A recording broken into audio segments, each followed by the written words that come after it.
lahat na ng pwedeng gawin ginawa mo na para lang makaipon ng lakas ng loob para makausap siya.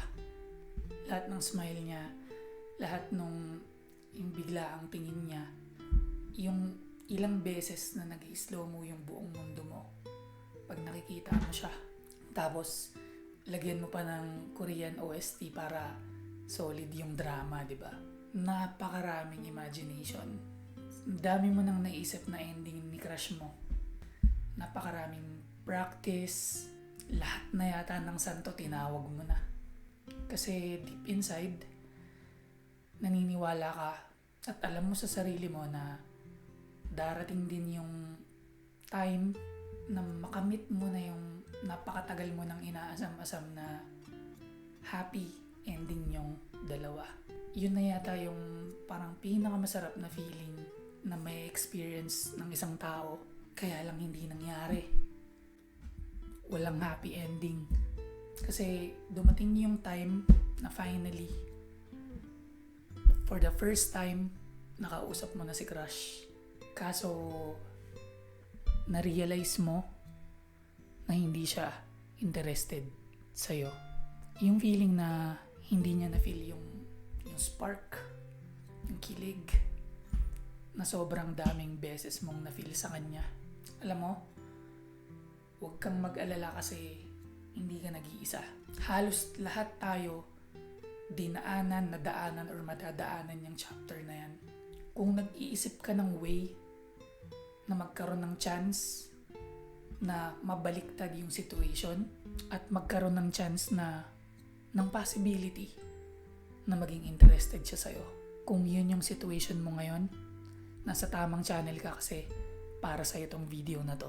Imagine na nabaliktad mo na yung situation at naging interested na siya sa'yo. Naging curious na siya sa'yo at nagkaroon na kayong dalawa ng unexpected connection sa isa't isa. Imagine yung scenario na nag-i-slow mo na rin yung mundo niya pag nakikita ka niya. Pag nakikita niya yung smile mo. Kasi finally, nakikita niya na yung totoong ikaw. Yung totoong personality mo. Yung unique na quality na meron ka. And then, bigla-bigla na lang. He can't get enough of you. Kasi hindi mo pwedeng piliin kung saan, kailan, at kanino ka tatamaan. Isipin mo yung pakiramdam na hindi ka na niya nakikita as stranger, workmate, schoolmate, or just as a friend. Kasi nakikita ka na niya finally as a girlfriend.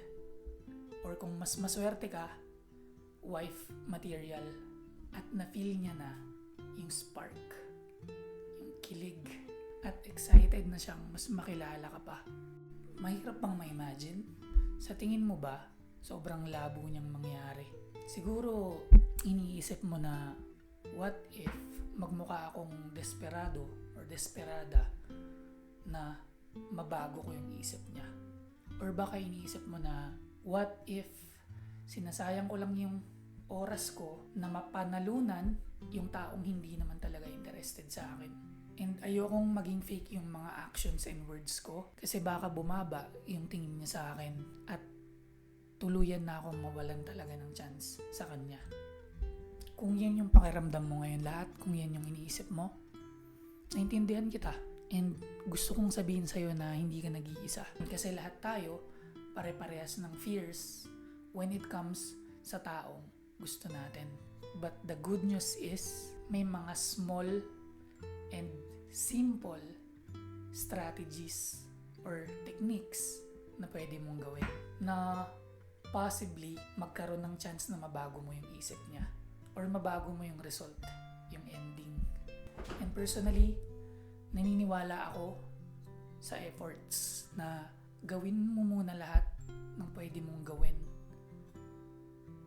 bago mo i-give up yung taong gusto mo, yung taong pangarap mo, Subukan nating palitan yung mga worries mo. Palitan natin ng mga bagay na pwede mong gawin na baka sakaling mabaliktad mo yung situation mo. Sa mga maliliit na bagay, possible na mag-change yung feelings niya sa'yo. Possible din na makakreate ka ng connection nyo sa isa't isa na wala naman dati. Disclaimer lang po, hindi ako master ng conversation or any communication skills. Kagaya mo lang din ako na nag-iisip at naghahanap ng way para magkaroon ng chance na mabago ko yung situation ko. Possible na hindi na siya maulit sa susunod na tao na magugustuhan ko.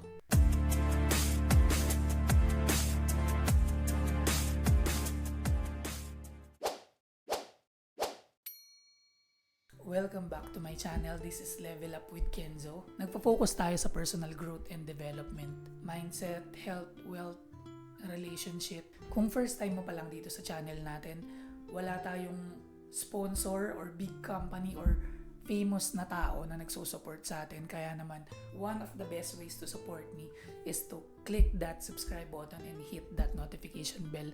Super big help niyan sa akin and sobrang ma-appreciate kita. Tara, start na tayo. 3 tips na pwede mong gawin para magkaroon ng chance na mabaliktad mo yung situation nyo ni crush mo or ng taong gusto mo. Number 1, increase visibility. Gusto mo siya, di ba? Pangarap mo siya, di ba? Or baka possible na in love ka na sa kanya kahit di niya pa alam, di ba?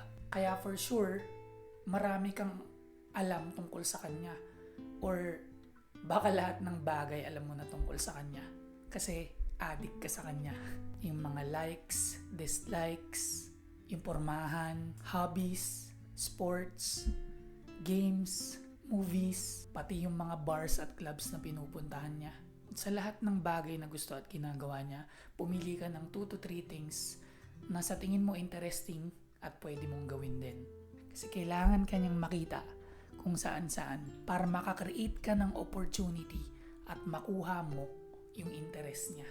Try natin magbigay ng analogy para mas maintindihan natin yung visibility na tinatawag. For example, yung travel mo sa bahay hanggang sa work or sa school mo, let's say 30 minutes. Then pagdating mo ng school or office, tinanong kita, ilan yung nakita mong pulang sasakyan?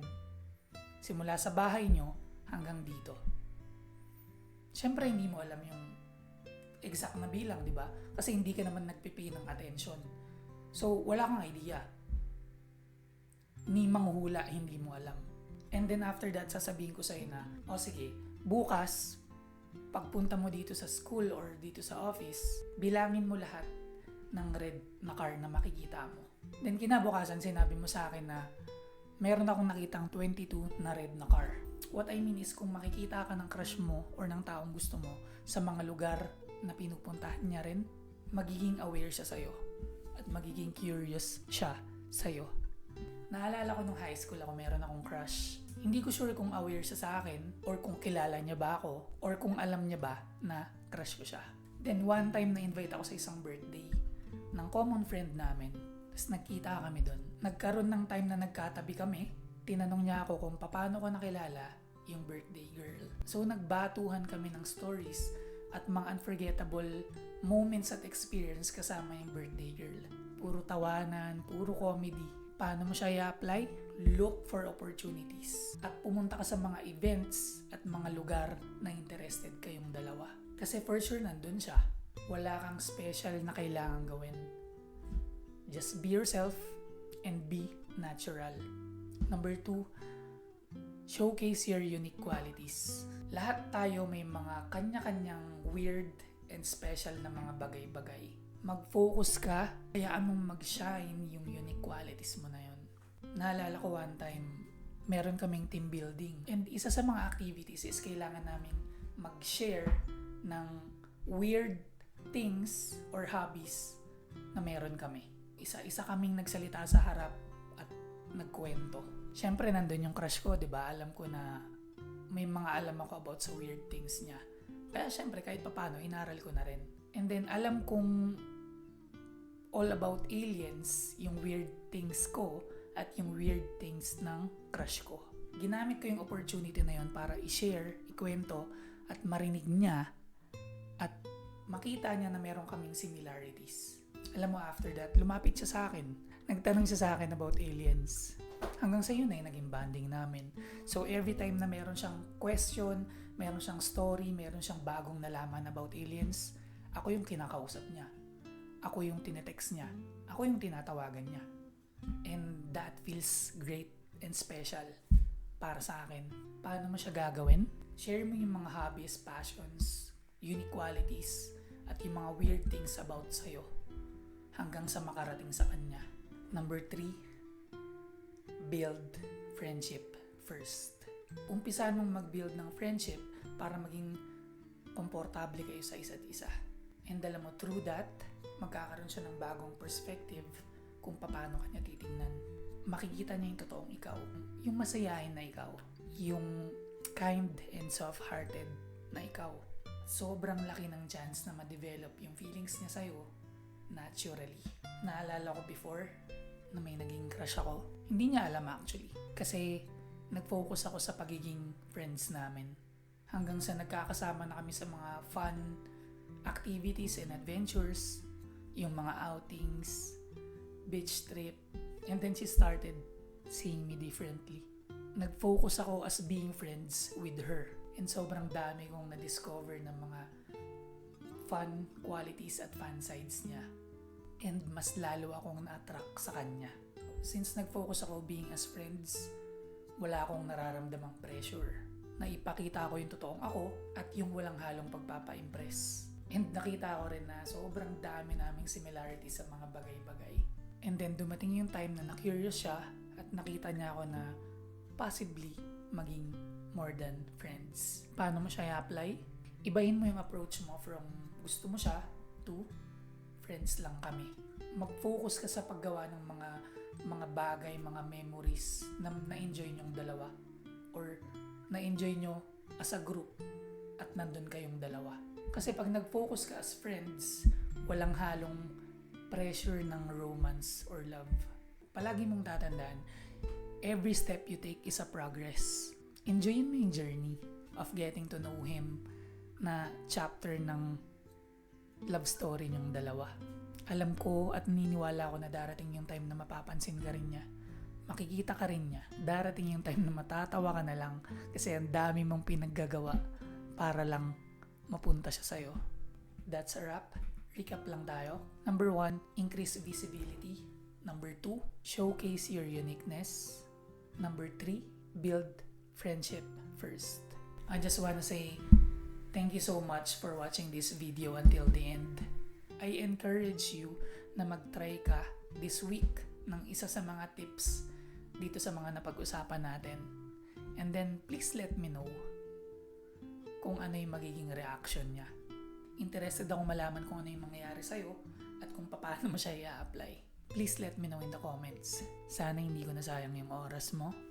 Kaya naman, please don't forget to hit that subscribe button and click that notification bell para naman updated ka sa mga videos natin na paparating. As always, I'm ending my video with my favorite quote, which is, "You are so much closer from the life that you have to the life that you dream of.